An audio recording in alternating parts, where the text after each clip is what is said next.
Bonjour, bonjour, nous sommes le 20 mai 2021, voilà un an que Isaïe Cléard existe. Bon anniversaire! Alors ça, c'est mes toutes premières créations qui ont été dans la boutique. Voilà, que j'avais mises dans les petits sachets qui allaient servir à les envoyer. Je fonctionne plus comme ça maintenant, notamment parce que sur certains, il y a des problèmes d'oxydation. Pas sur tous, heureusement, mais ça va me forcer avant les envois peut-être à changer des anneaux, voilà. Donc c'est plus comme ça que je travaille, donc ça c'est à peu près les 20 premiers modèles. Il faut savoir que j'ai environ 120 modèles à ce jour sur ma boutique. Donc ça c'est tout ce que j'ai fait depuis. Donc je peux pas tout détailler parce que je peux pas manipuler avec précaution ce que je fais. Avec précaution les sachets tout en filmant. Là-dessus, j'ai pas de multitasking. Alors, ça fait beaucoup de sacs en plastique, c'est vrai. En revanche, il faut savoir que ces sacs, je ne les envoie pas aux clients. Aux clients, j'envoie des sacs en tissu que je fais moi-même ou que j'achète. Et ces sacs vont resservir pour les prochains bijoux avant qu'ils soient vendus. C'est vraiment pour protéger de l'air et de l'oxydation. Donc c'est pas des consommables à proprement parler, même si effectivement ça en fait un certain nombre, je reconnais. Voilà, mais le stock il va tourner au bout d'un moment. Il y a ensuite ce qui est terminé, mais qui n'est pas encore listé. Alors lister, ça veut dire faire les listings boutiques, ça veut dire créer les fiches produits. Pour créer une fiche produit, malheureusement c'est très long puisqu'il faut faire le shooting, la vidéo, la post-production, mettre ça en ligne, etc., etc. Et en fait ça prend énormément de temps par rapport au temps de création et ça a un côté qui est assez dur à... Moi j'ai mis très longtemps à trouver l'équilibre et la volonté de créer un équilibre là-dessus. Puisque j'aurais tendance à vouloir faire des bijoux, mais il faut aussi les vendre. Donc tout ça, c'est ce qui me reste à lister. Donc rien que là, il y a allez, une bonne grosse semaine de travail. Voici maintenant ce qui me reste à monter. Donc j'ai des pièces qui ont été... où il n'y a plus qu'à mettre les apprêts pour finir le bijou. Ça, c'était un modèle que j'avais créé qui est avec des couleurs d'automne et que j'ai pas eu le temps de finir à l'automne, mais que je trouve quand même très sympa, que j'ai pas du tout sorti dans ma collection et j'en ai des caisses de celui-là. Donc il y a un moment, à l'automne dernier, où je me suis dit je le sors l'automne prochain, ça sert à rien de m'acharner, je vais prendre du retard. Ça, c'est un bijou qui est fini, mais dont les boucles d'oreilles ne sont pas finies. Donc voilà, tout ça, c'est des montages à faire. Celui-là, ça fait un an quasiment, non pas un an, ça fait 7-8 mois que la fleur existe. Je l'adore. Je ne sais pas quoi en faire. Voilà, donc ça, les montages à faire. Pour ce qui est des montages, j'ai toutes les séries que j'avais fait à l'approche de la fête des mères. Donc voilà, avec les cristaux que j'ai achetés pour aller avec. Donc j'ai le pêche, oups, alors filmer en ouvrant un truc qui tient pas. Bravo. Voilà, j'ai le turquoise, j'ai... ça c'était pour agrémenter les bracelets, je m'en sers pas pour l'instant. Il n'y a rien. Voilà, donc là j'ai le violet, là j'ai le bleu, j'ai le jaune. Alors le jaune j'ai même pas fini, il faut que je fasse les perles... pollen, c'est-à-dire celle qui ressemble à du pollen. J'ai le bleu vif, bleu électrique ou bleu roi, je ne sais même pas comment il s'appelle. J'ai les roses, j'en ai fini 2 cette nuit. J'ai les marbres qui permettent d'agrémenter les bracelets LGBT. J'ai des couleurs d'avance pour les bracelets LGBT. J'ai tout ça que j'avais fait dans des couleurs automnales et dont je ne me suis pas servi sur le moment. J'ai tout ça que j'ai fait dans les couleurs rouges et dont je ne me suis pas servi sur le moment. J'ai tout ça dans les couleurs bleues, etc. Enfin, vous voyez le principe. J'ai un petit collier qui était très joli, mais je me suis rendu compte que sa perle focale était trop grosse par rapport à la création, donc j'en mettrai une plus petite. Donc ça, c'est des fournitures. Là, j'ai une collection de violets que j'aime beaucoup. Là, j'ai plein de perles aussi qui correspondent à des pendentifs que j'ai fait, mais c'est pas encore assemblé.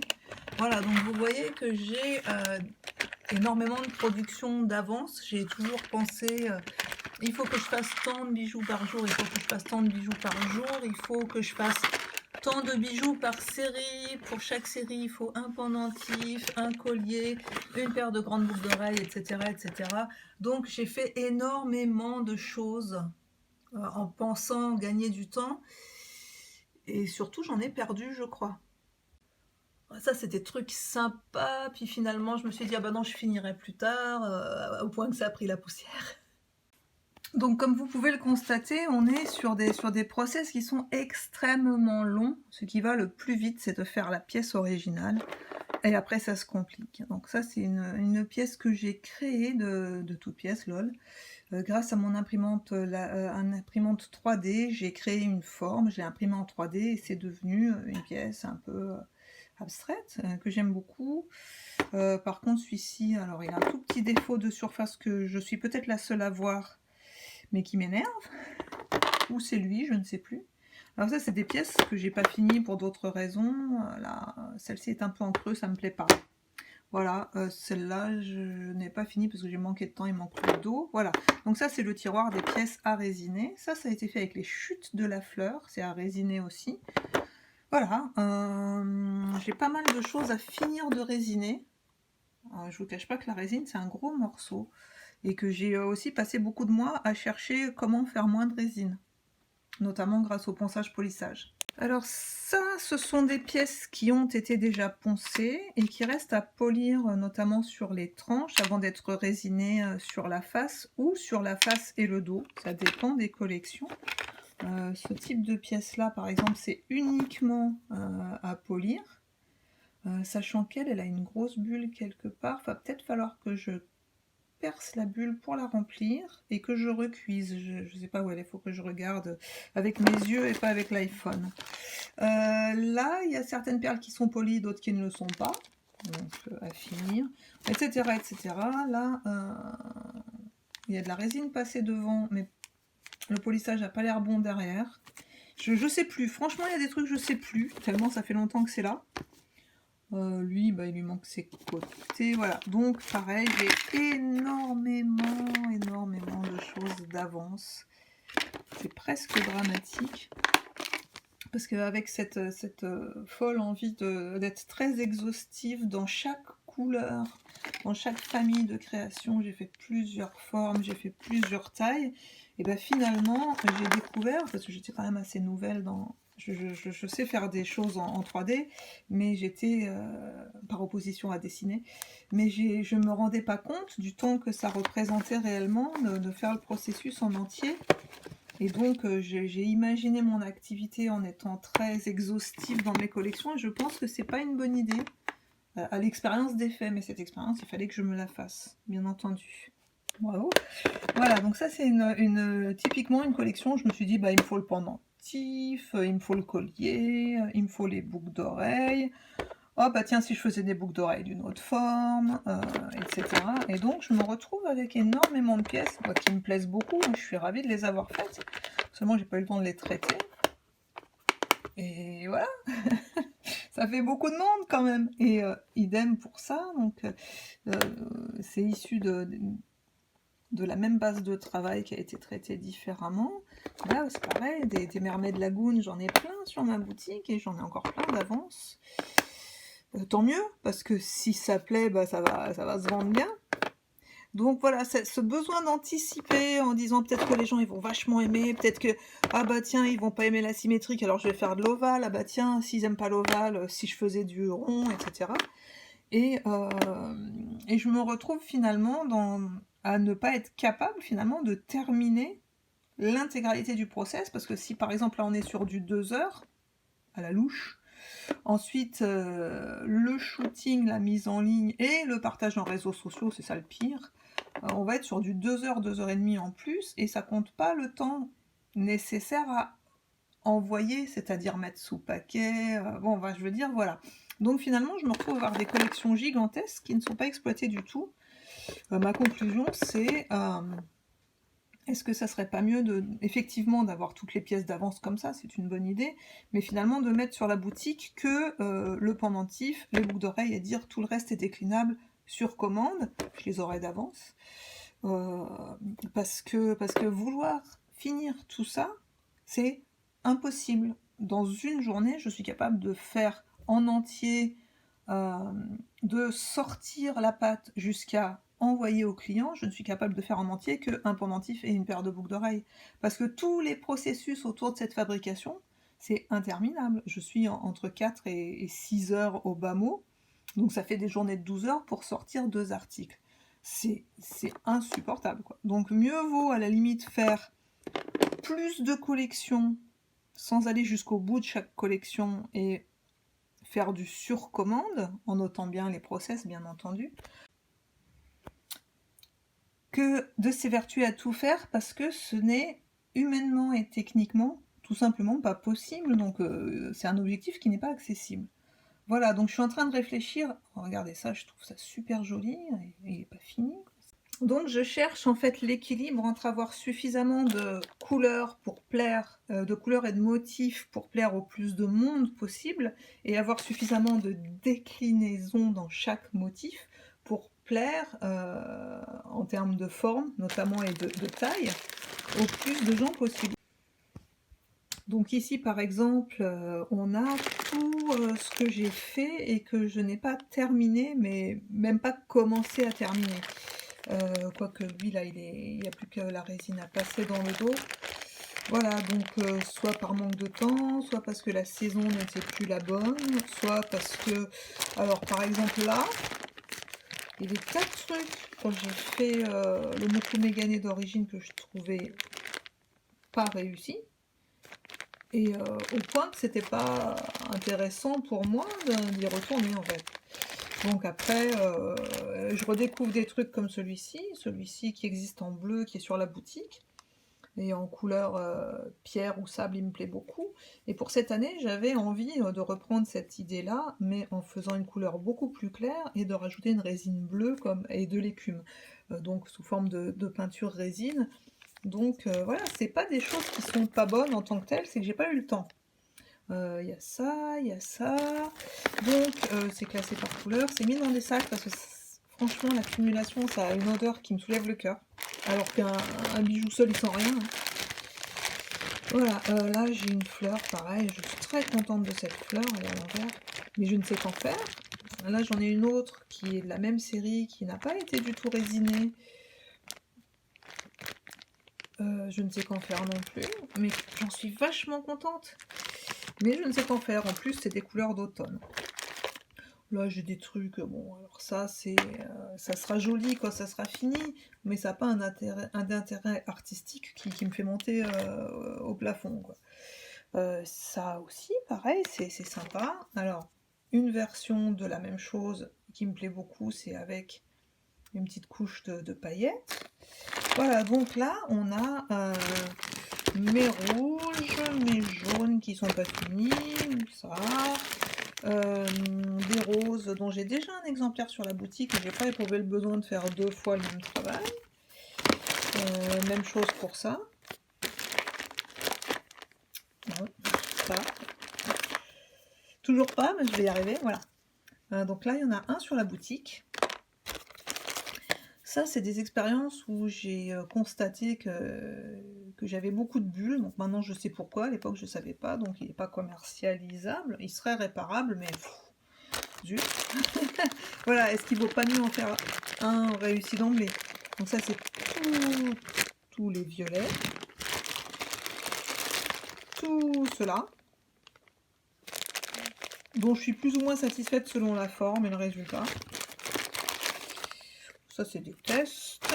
Voilà. Alors ça, malheureusement, c'était une très jolie série et il y a eu un problème technique au moment de la cuisson. J'ai suivi un tutoriel qui disait qu'on pouvait maintenir les objets sur du scotch pour cuire. Vous voyez, c'est des transparences, c'est des vitraux. Mais en fait, j'ai cru utiliser le même scotch que la personne, ce n'était pas le cas du tout. Le scotch, l'adhésif a fondu et s'est incrusté, donc c'était dégueulasse. Et je me suis dit, c'est joli, mais je ne veux pas vendre à des clients quelque chose dont je ne suis pas techniquement certaine. On ne sait jamais.